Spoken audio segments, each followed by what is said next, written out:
East west media গ্রুপের conference রুমে free medical camp করেছে ইনসাফ বারাকা কিডনি অ্যান্ড জেনারেল হাসপাতাল। 9 ফেব্রুয়ারি রোববার দুপুর 2টার দিকে মিডিয়া গ্রুপের উপব্যবস্থাপনা পরিচালক কাদের গনি চৌধুরী এই ক্যাম্পের উদ্বোধন এবং সমঝোতা চুক্তি স্বাক্ষর করেন। অনুষ্ঠানের পরিচালনা করেন কালের কণ্ঠের সম্পাদক ও কবি হাসান হাফিজ। এ সময় ইনসাফ বারাকা কিডনি অ্যান্ড জেনারেল হাসপাতালের চেয়ারম্যান, সুপ্রিম কোর্টের সাবেক বিচারপতি ও সাবেক প্রধান নির্বাচন কমিশনার মোহাম্মদ আব্দুর রউফের মৃত্যুতে উপস্থিত সবাই 1 মিনিট নীরবতা পালন করেন।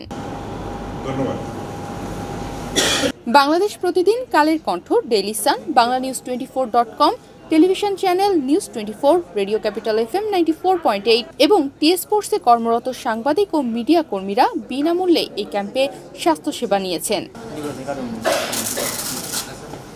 সাংবাদিকদের স্বাস্থ্যসেবায় এগিয়ে আসার জন্য ইনসাফ বারাকার এই উদ্যোগকে সাধুবাদ জানিয়েছেন ইস্ট ওয়েস্ট মিডিয়া গ্রুপের উপব্যবস্থাপনা পরিচালক কাদের গনি চৌধুরী। আমরা স্বাস্থ্য সচেতন হব।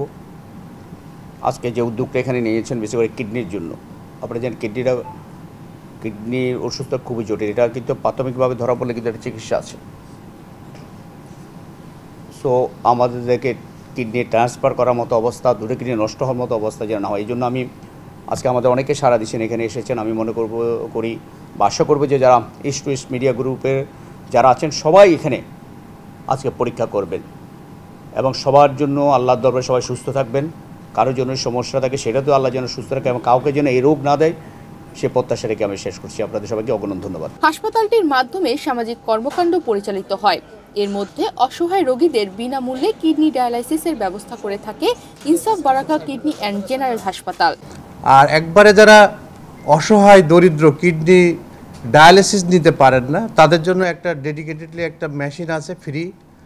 আমরা মেশিন চার্জটা সম্পূর্ণ ফ্রি। কখনো কখনো আমরা মেডিসিনটাকেও আমরা অনেক সময় আমরা জোগাড় করে দিয়ে থাকি। তো এ পর্যন্ত 1000-এর উপরে ফ্রি ডায়ালিসিস নিয়েছেন এবং এটা চলমান আছে। মেডিকেল ক্যাম্পে উপস্থিত ছিলেন বাংলাদেশ প্রতিদিনের ভারপ্রাপ্ত সম্পাদক আবু তাহের, বাংলা নিউজ 24-এর নির্বাহী সম্পাদক Touhidul Islam Mintu, east west media গ্রুপের নির্বাহী পরিচালক ইয়াসিন কবির পাভেল, বারাকা স্পেশালাইজড হাসপাতালের director Mohammad Nazrul Islam Shaon, deputy superintendent doctor Mohammad Sirajuddin, assistant manager HM Dulal সহ আরও অনেকে। তনিমা রহমান, বাংলাদেশ প্রতিদিন।